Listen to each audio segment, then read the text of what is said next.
दिलाते हैं कि माता पिता तो आपको प्रत्येक जूनी में प्राप्त हो जाएंगे।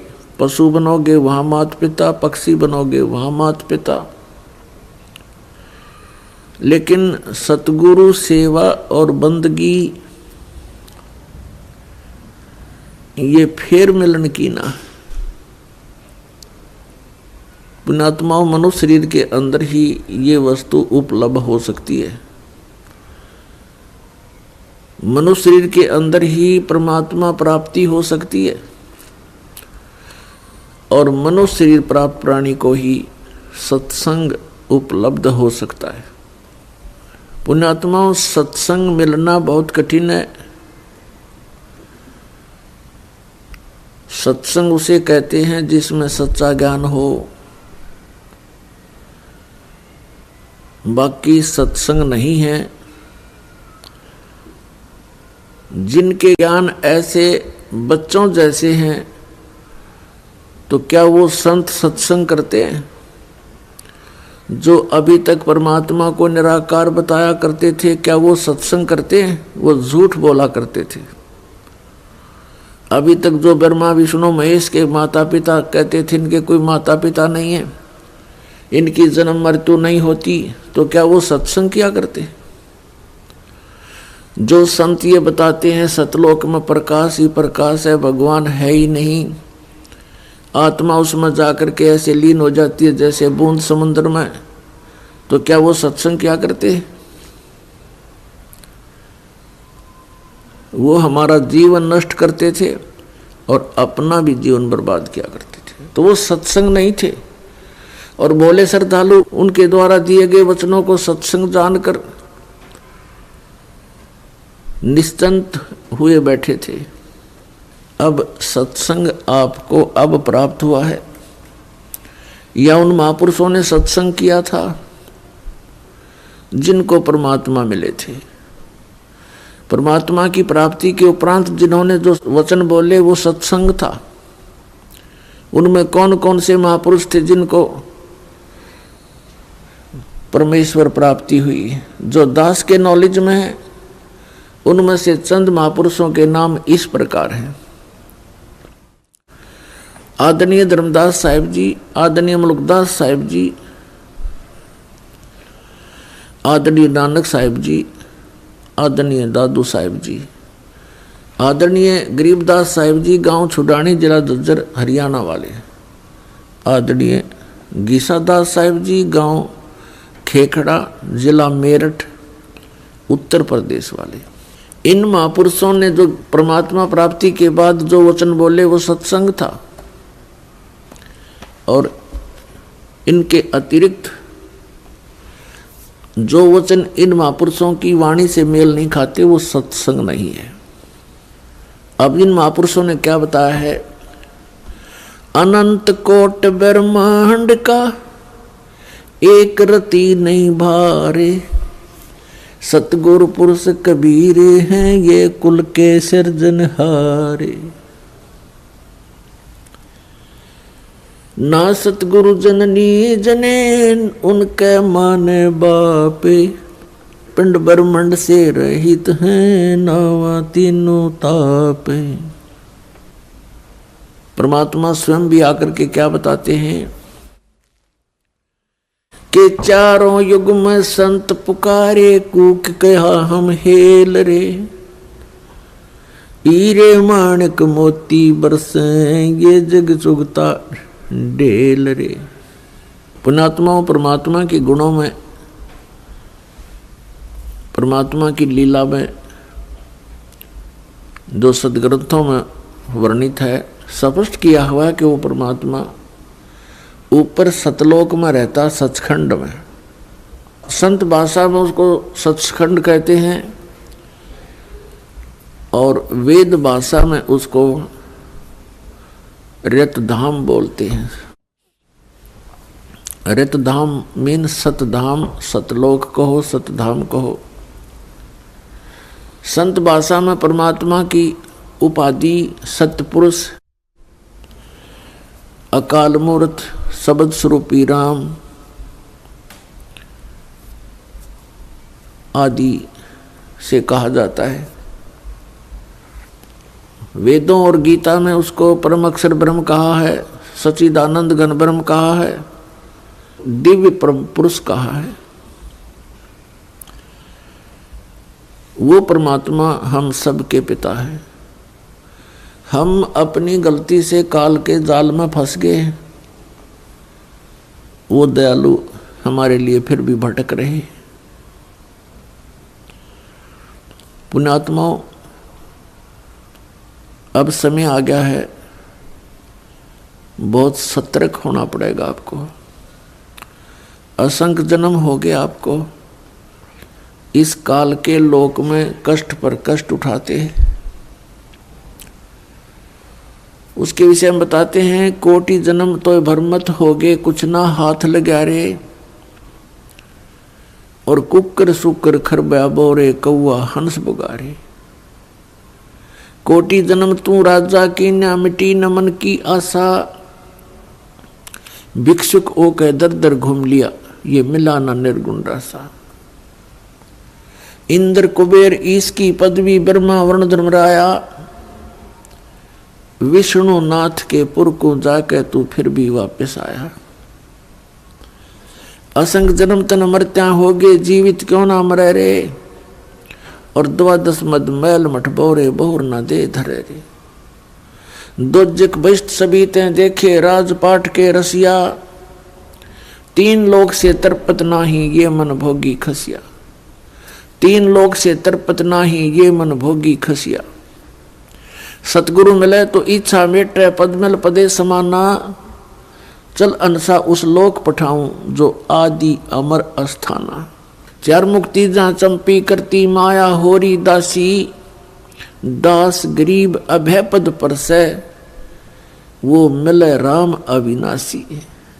पुण्यात्माओं, आप बिल्कुल बालक हो। काल ने आपकी बुद्धि को इतना सीमित कर दिया, जैसे संतों को हम ऐसे नजर आते हैं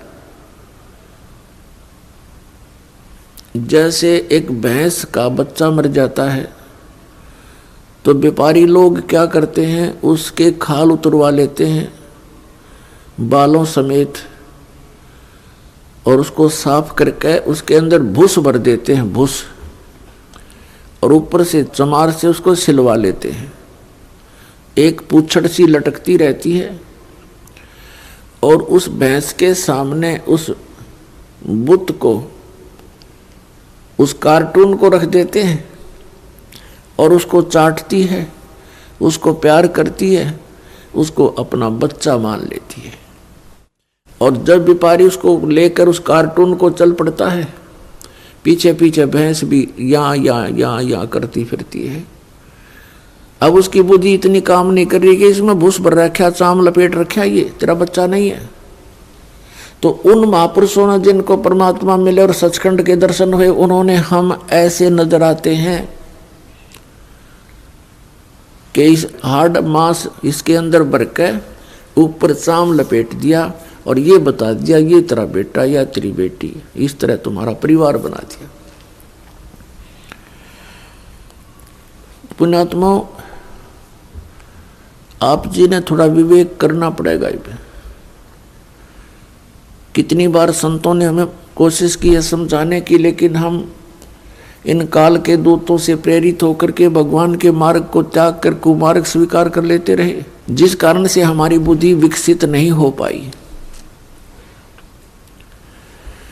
वो परमात्मा हमारे लिए कितना कष्ट उठा रहे हैं। वो हमें बताने की चेष्टा कर रहे हैं कि सतलोक में चलो,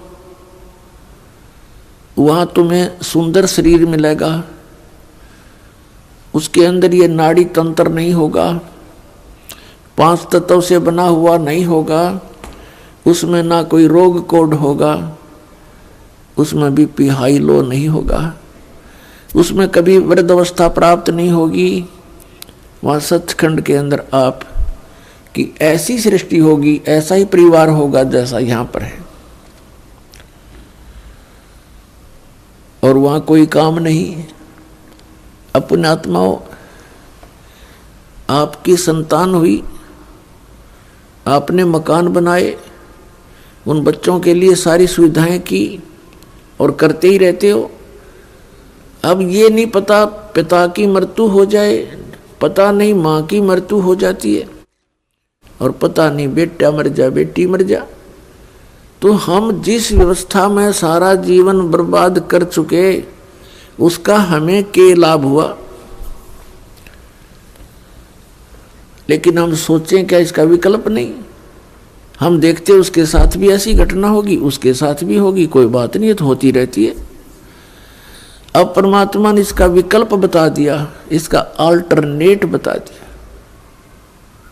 कि जब तक तुम्हारे संस्कार हैं, परिवार में आप रहो, और वो भी भगवान की आत्मा है, आपके बेटा बेटी रूप में रोल करने आए हैं, माता पिता रोल के रूप में आए हैं, तो उनको एक विशेष प्यार देना, आपस में खींचातानी नहीं बढ़ावे। इस दृष्टिकोण से कि हम उस पिता के बच्चे हैं, अगर हम इनको किसी को एक दूसरे को दुखी करेंगे तो परमात्मा नाराज हो जाएगा, क्योंकि हम पहले गणे दुखी यहाँ पर। फिर हम एक दूसरे को सतावें, कोई वचन से जख्म करें, किसी को और कोई हानि पहुंचावें, तो हम तो कौवे हो गए, कौवे, मनुष्य नहीं रहे। जैसे कौवा जख्म के ऊपर चोंच मार के खून निकाल लेता है, हमने हंस बनना है, तो हम सतलोक चलेंगे। वो परमात्मा हमारे पीछे फिर रहा है। जो जन मेरी शरण है, ताका हूं मैं दासे, गेल गेल लाग्या फिरूं जब तक धरनी आकाश। परमात्मा कहते हैं कि जो मेरी शरण में एक बार किसी भी युग में आ गया, तो मैं उसके पीछे पीछे फिरता रहता हूं और उसको पार करने की चेष्टा करता हूं। क्या बताते हैं? अनंत कोट बाजी जहां हम रचे सकल ब्रह्मंडे, कह कबीर मैं के करूं यू काल करे जीव खंड। कबीर साहब बताते हैं कि मैं इतना समर्थ हूं, ये सभी ब्रह्मांड मैंने रचे, अनंत कोट बाजी जहां रचे सकल ब्रह्मांड, और कहे कबीर मैं क्या करूं ये काल करे जीव खंड। पुणात्माओं, आपने ये अमर कथा कभी सुनी नहीं थी। आप जी ने अपने ही धर्म मजहब के अंदर चल रही कथाओं को सुना, उन्हीं के आधार से आपका माइंड सेट हो गया। अब इस अमर कथा को सुनकर बहुत दिनों में जाकर आपका विश्वास होगा, और जब आपको ये कथा समझ में आ जाएगी, उस समय देखना आपके मन की स्थिति क्या होगी। आप ऐसी स्थिति में हो जाओगे जैसे परगर पावना रह उठाए चित, जैसे दूसरे के घर में, दूसरे गांव में, रिश्तेदारी में कोई परौना चला जाता है, मेहमान रूप में जाता है, वो वहां रहता अवश्य है, लेकिन उसको पता है कि मैंने वापस जाना है, और उसको अपने घर की रह रहकर याद भी सताती रहती है।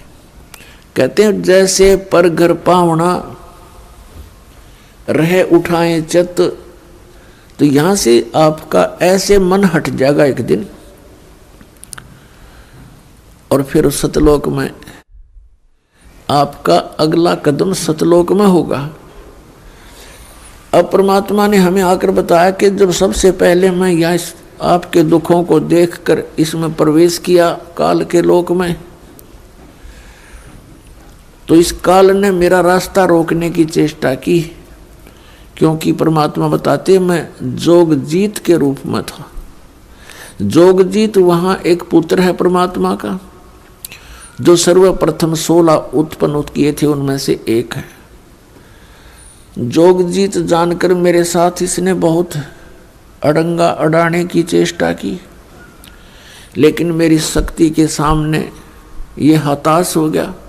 फिर चरण पकड़ लिए, रोने लगा, हाहाकार मचा दी। जब मैंने इसको कारण बताया कि मैं किस उद्देश्य से आया हूं। धर्मदास साहिब जी को परमात्मा बता रहे हैं कि धर्मदास, प्रथम सतयुग के अंदर जब मैं यहाँ आया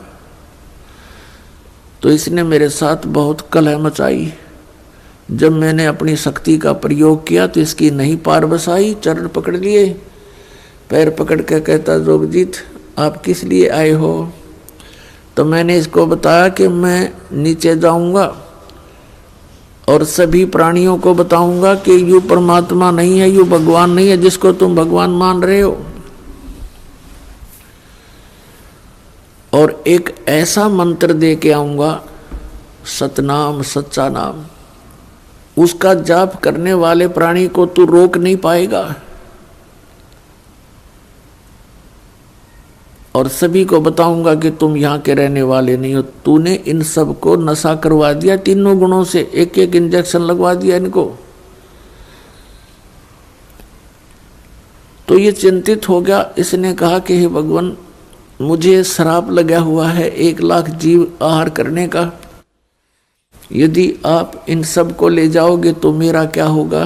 परमात्मा ने कहा कि अब मैं इनको नहीं छोड़ूंगा, तेरा हो या ना हो। फिर इसने प्रार्थना की, प्रभु कोई बात नहीं, मेरी कुछ और समस्याएं हैं, उनका समाधान कर दीजिए और वचनबद्ध होकर के मुझे आशीर्वाद दीजिए। परमात्मा ने कहा, धर्मदास मैंने वचनबद्ध होकर के इससे कहा कि बोल क्या मांगता है। इसने कहा कि परमात्मा 3 युगों में जीव थोड़े ले जाना, चौथा युग जब कलयुग आवे तब तव शरण जीव बहु जावे। ऐसा वचन हर मोय दीजे, तब तुम गवन संसार ही कीजिए। तो मैंने इसको कह दिया ठीक है, तथास्तु, कि ऐसा ही होगा। फिर इसने एक प्रार्थना और की थी कि परमात्मा जबरदस्ती ना करना हे बड़े भाई, क्योंकि जोगजीत रूप में खड़े थे परमात्मा और ये भी उन्हीं का भाई है। परमात्मा से, कबीर से उत्पत्ति हुई इस काल की ज्योति निरंजन की। और इसने कहा कि हे प्रभु, हे बड़े भाई, जबरदस्ती ना करना। जो आपके ज्ञान को स्वीकार करे वो आपका, और हमारे ज्ञान को स्वीकार करे वो हमारा। आप ज्ञान दे करके अपना बनाना, बाई फोर्स ना करना।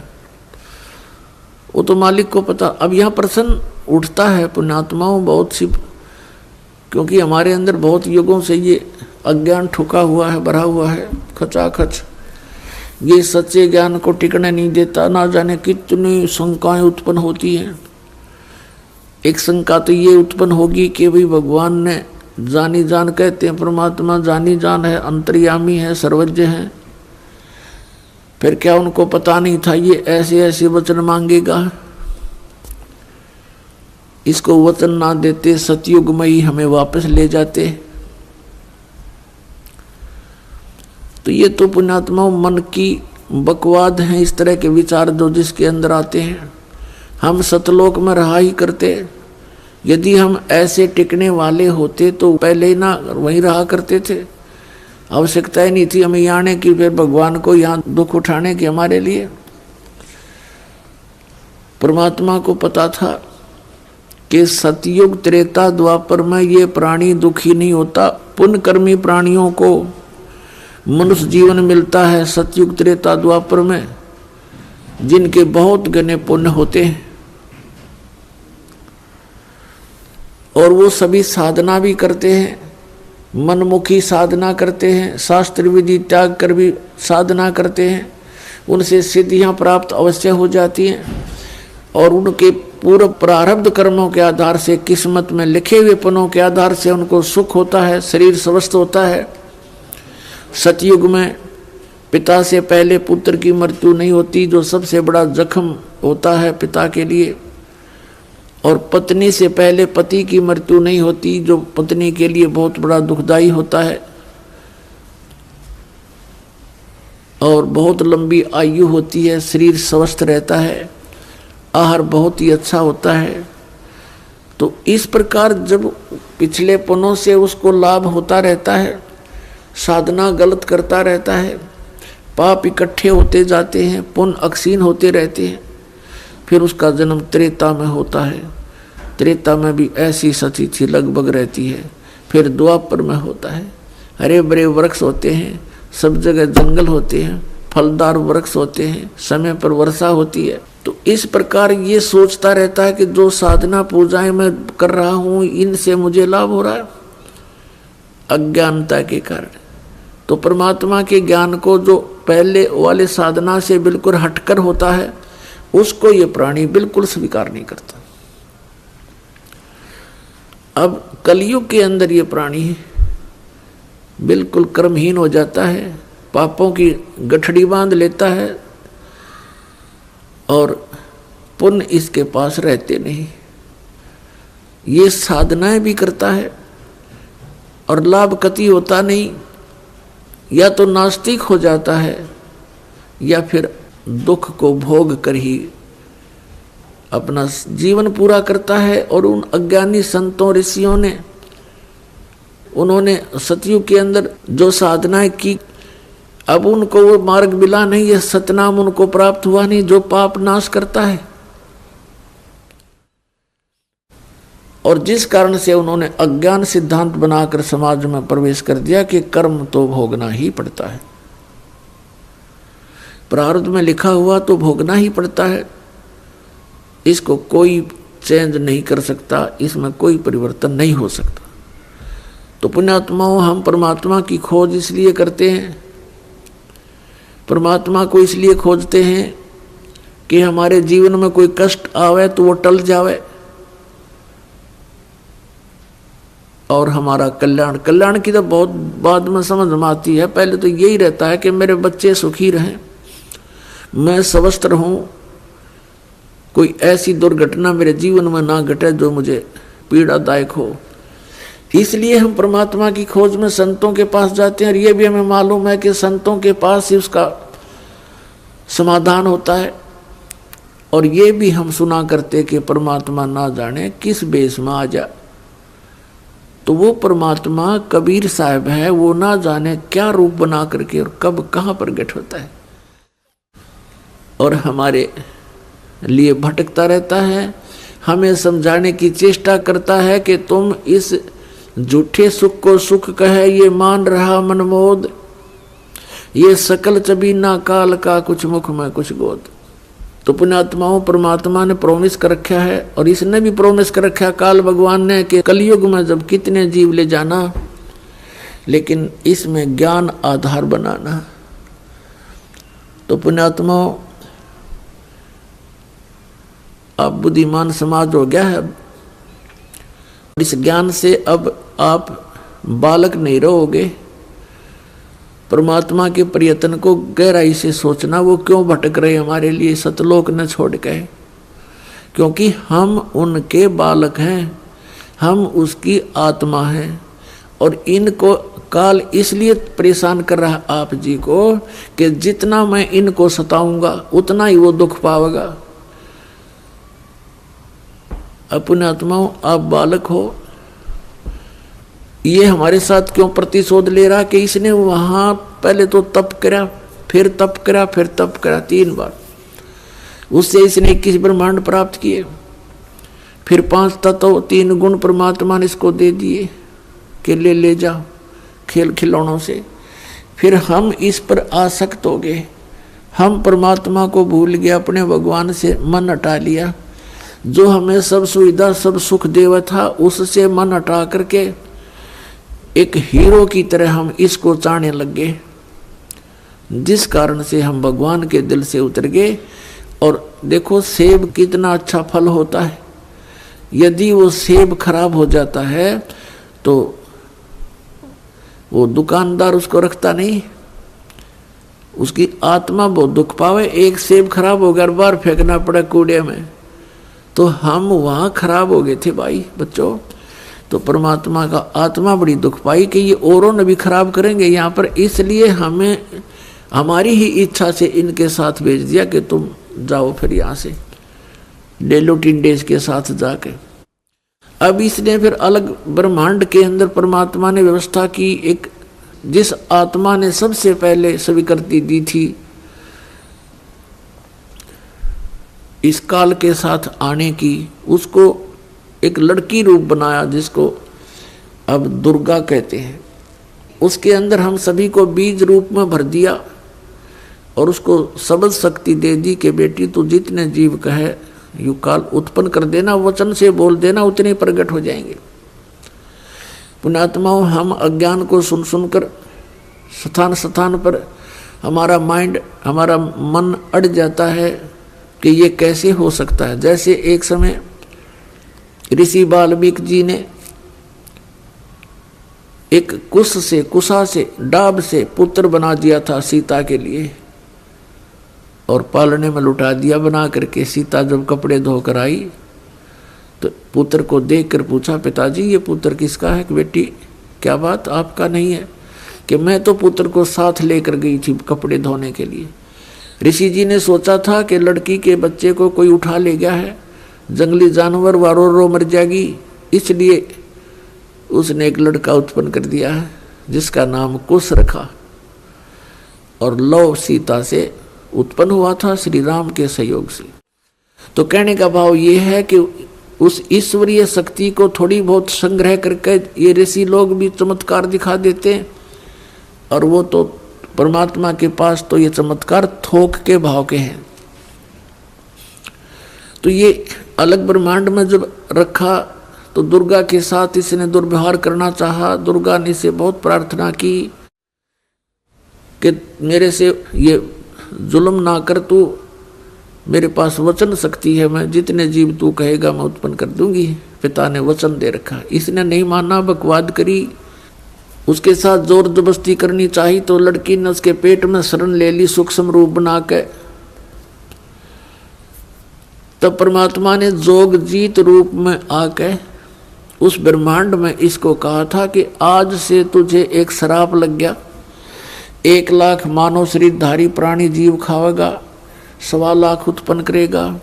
और लड़की को उसके पेट से निकाल दिया, पेट चीर के हाथ से वचन से ऐसे नाखून मार दिया पेट पर और वचन से वो बाहर आ गई। फिर एज इट इज वचन से अपने आप जख्म भर गया। तो परमात्मा की शक्ति पुण्यात्माओं पर बल है। हम आध्यात्मिक मार्ग से कोसों दूर हो गए, इसलिए हमने इन परमात्मा की लीलाओं पर अविश्वास शीघ्र हो जाता है। लेकिन अब अविश्वास ना करके विश्वास पूर्ण करो। तो वहाँ क्या कहा, तब इसको आदेश सुना दिया कि तू निकल जा अपने 21 ब्रह्मांड लेकर यहाँ से। आदेश सुन ले पिताजी का और निकल जा यहाँ से 21 ब्रह्मांड समेत। इसने फिर बहुत हाथ जोड़े, पैर पकड़े, मेरे से गलती होगी, मुझे रख लो यहीं पर, मुझे दूर ना भेजो। लेकिन परमात्मा ने इसकी एक नहीं सुनी और इसको वहां से यहाँ फेंक दिया 16 शंख कोश की दूरी पर। नील पद्म शंख 16 शंख कोश, 1 कोश लगभग 3 किलोमीटर के आसपास होता है। इतनी दूरी पर आ गया ये सतलोक से इसका पूरा विमान 21 ब्रह्मांड का।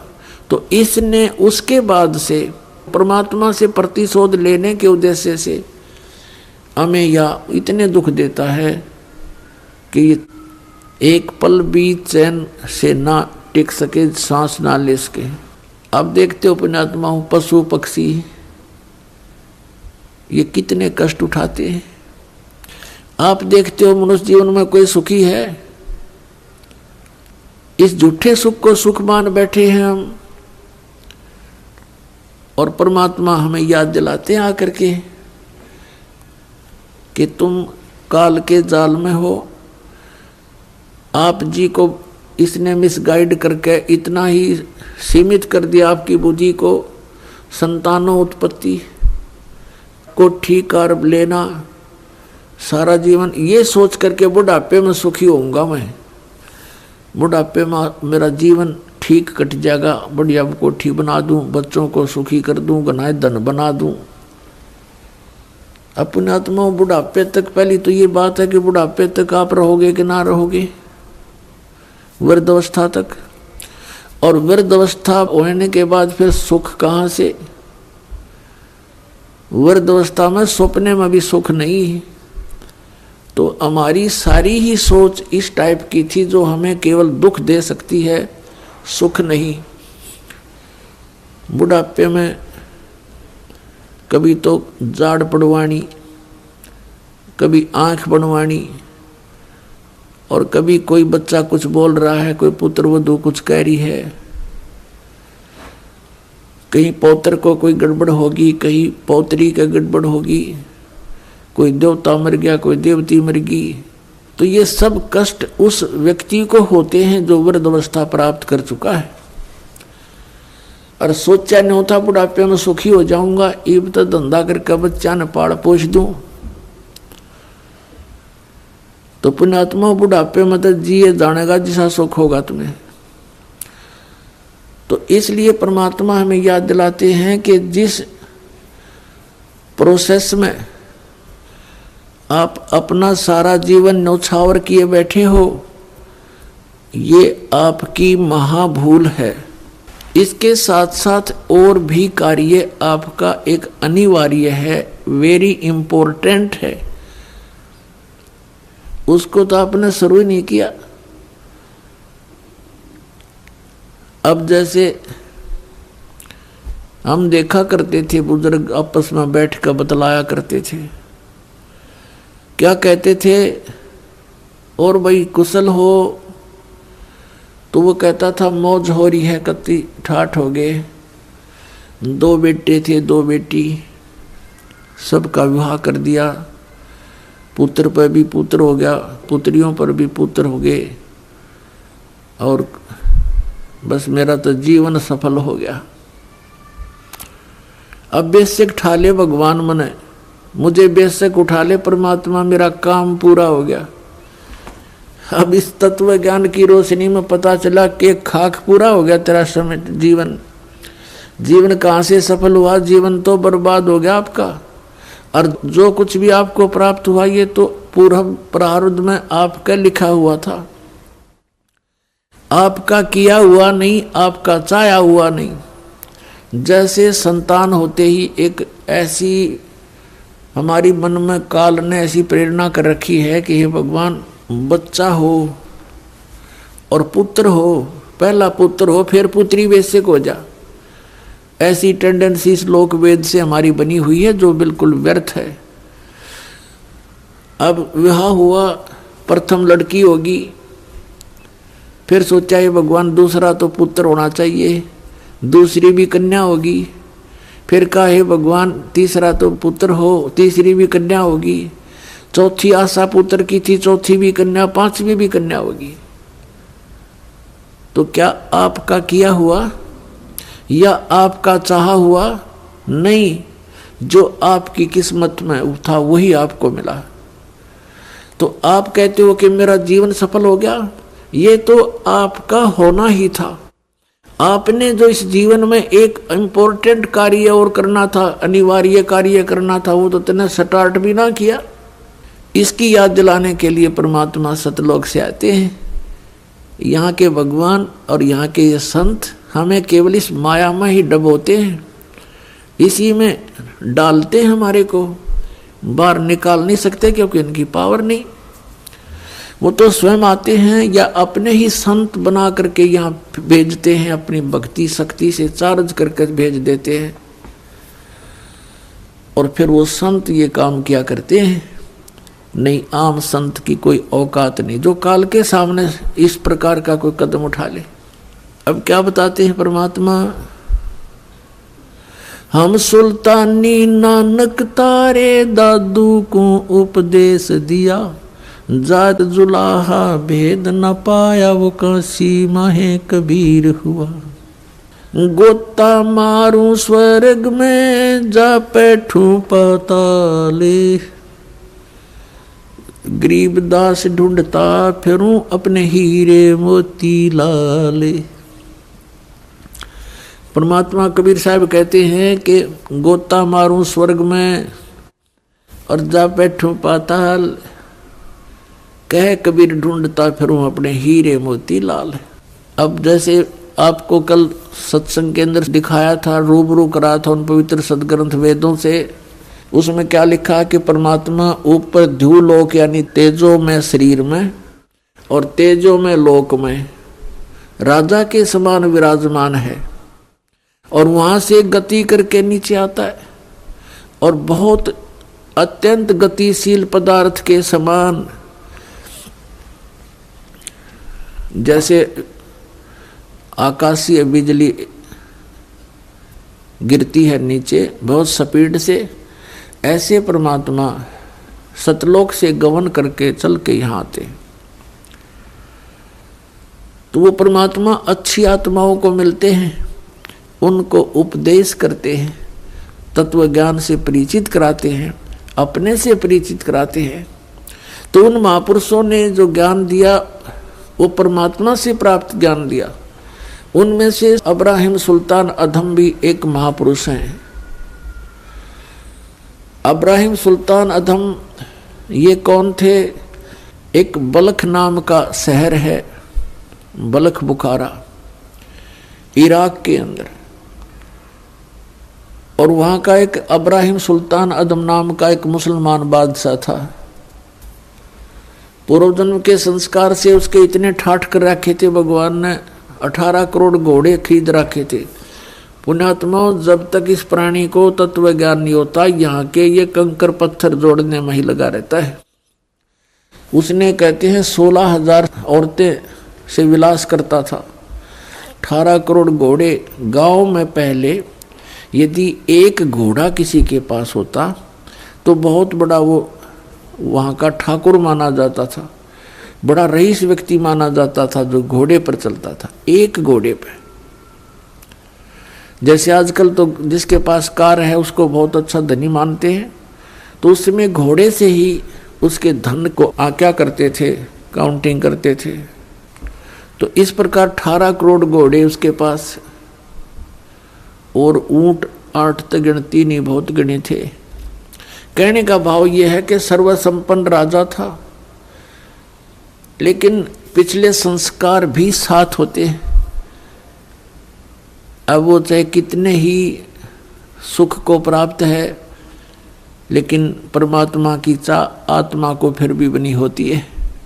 एक दिन वो सो रहा था ऊपर अपने महल की छत पर, गर्मियों के दिन। परमात्मा कहते हैं सोचल सिद्धर मैं करूं अपने जन के काज। तो वहां कहीं पड़ोस में थोड़ी सी दूरी पर एक सत्संग हो रहा था। आप आरती, आप साजे, आप किंगर, आप बाजे, आप ताल झां जनकारा, आप नचाप देखण आ रहा। आप साधु संत बनकर उस राजा के महल से थोड़ी सी दूरी पर किसी गरीब के घर पर सत्संग कर रहे थे, ऊंची ऊंची आवाज में सुना सुना कर। और बात तेरे काम न आवे, संतों शरण लाग रे, के सोवे गफलत में बंदे, जाग जाग नर जाग रे, जाग जाग नर जाग रे। और बात तेरे काम न आवे, संतों शरण लाग रे, के सोवे गफलत में बंदे, जाग जाग नर जाग रे, जाग जाग नर जाग रे। तन सरायम जीव मुसाफिर, करता रहे दिमाग रे। तन सरायम जीव मुसाफिर, करता रहे दिमाग रे। रात बसेरा कर ले डेरा, चले सवेरा त्याग रे, चले सवेरा त्याग रे। और बात तेरे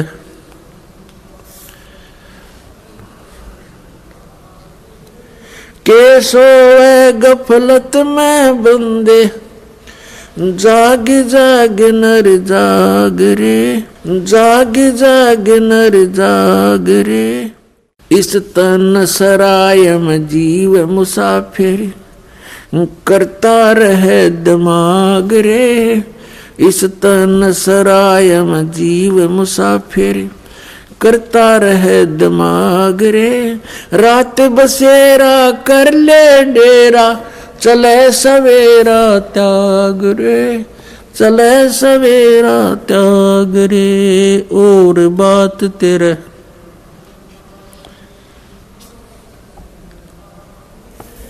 के सोए गफलत में बंदे जाग जाग नर जाग रे। उमदा चोला बण्या अमोला लगे दाग पे दाग रे। उमदा चोला बण्या अमोला लगे दाग पे दाग रे।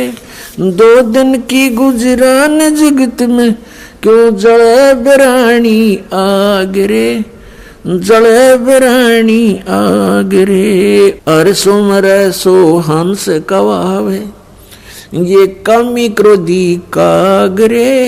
अर सुमरे सो हंस कवावे कमी क्रोधी कागरे। बोरा न भर में विष के बन में चल बेगम पूरी बाग रे, चल बेगम पूरी बाग रे। और बात तेरे काम न आवे संतों शरण लाग रे। के सोवे गफलत में बंदे भाई शब्द सैन सतगुरु की पिछाणी पाया अटल सुहाग रे। शब्द सैन सतगुरु की पिछाणी पाया अटल सुहाग रे। नतानंद महबूब गुमानी परगट्य पूर्ण बाग रे, परगट्य पूर्ण बाग रे। और बात तेरे काम न आवे संतों शरण लाग रे। के सोवे गफलत में बंदे जाग जाग नर जाग रे, जाग जाग नर जाग रे। पुण्यात्मा कबीर परमेश्वर जी अपनी प्यारी आत्मा को काल के जाल से निकालने के लिए कितना संघर्ष करते हैं। उसके लिए परमात्मा ने ज्ञान को ही आधार बनाया है।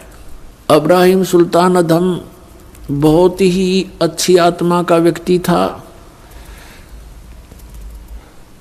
परमात्मा की खोज में, अल्लाह की चाह में साधु संतों से बहुत प्यार करता था।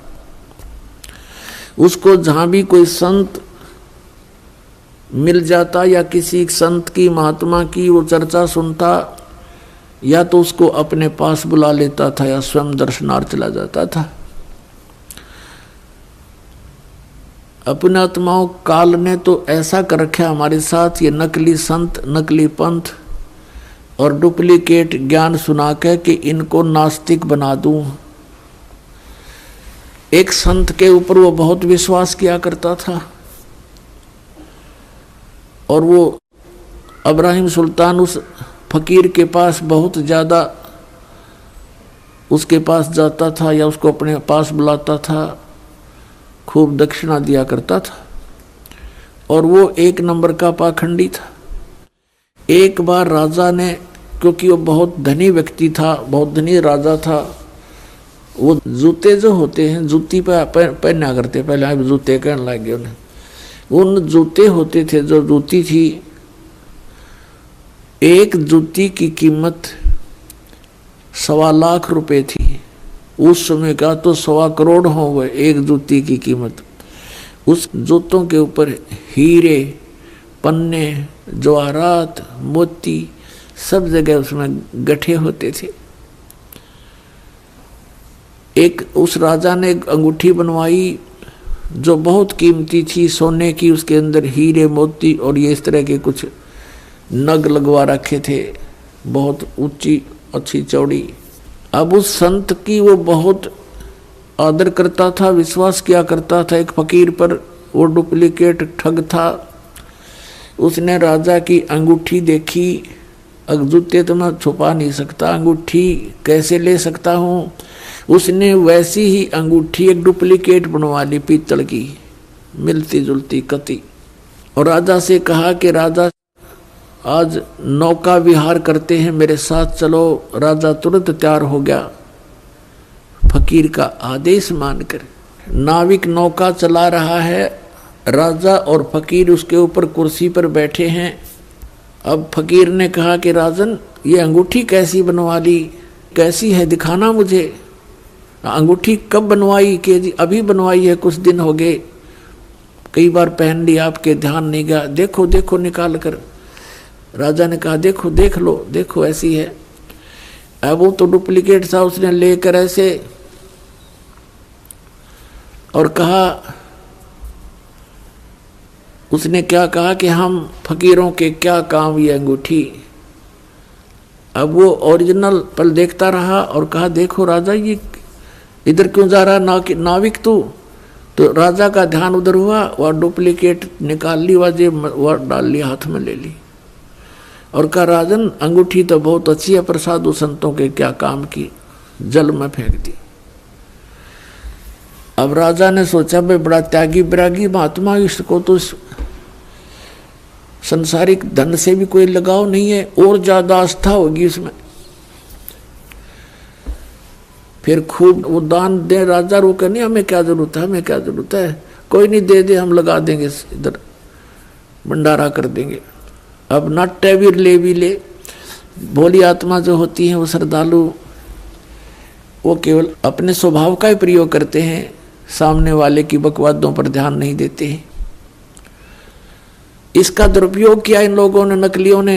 तो कुछ दिनों के बाद क्या हुआ, फकीर के और चेले की आपस में बिगड़ गई, जिसने अंगूठी बनवाई थी नकली, उनकी आपस में कहा सुनी होगी, बात बहुत बढ़ गई और चेला उससे अक्षुब्ध होकर के उसने मंत्री से संपर्क किया, राजा के मंत्री से, कि ऐसे ऐसे इसने राजा के साथ धोखा किया है, ये धोखेबाज ठग व्यक्ति है। वो अंगूठी जो इसने जल में फेंकी थी वो डुप्लीकेट थी, मैंने इसको बनवा कर दी थी, इसने मेरे से बनवाई थी। ये बात फकीर ने राजा के सामने डरते डरते कही कि कहीं राजा नाराज ना हो जा के साधु संतों के बारे में ऐसे नहीं बोलना चाहिए। राजा इतना विश्वास करता था कि पूछा, वजीर तेरे को किसने बताया है? वो चेला बुलाया कि इस चेले ने बताई है। उस चेले से कहा कि फकीर के बारे में ऐसी बातें करना बच्चा पाप लगता है। उसने कहा जी मैं कसम खाकर कहता हूँ ये निकम्मा आदमी है, ये भक्त नहीं है, संत नहीं है। राजा बड़ा विश्वासी था, उसने कहा कि देख ले भाई चेला राम, जया बात झूठी पागी तो तेरी गर्दन काट दूंगा। नो बोला जी बेस से काट दियो। राजा ने देखा कि बड़ा कॉन्फिडेंस से बात कर रहा है कि वो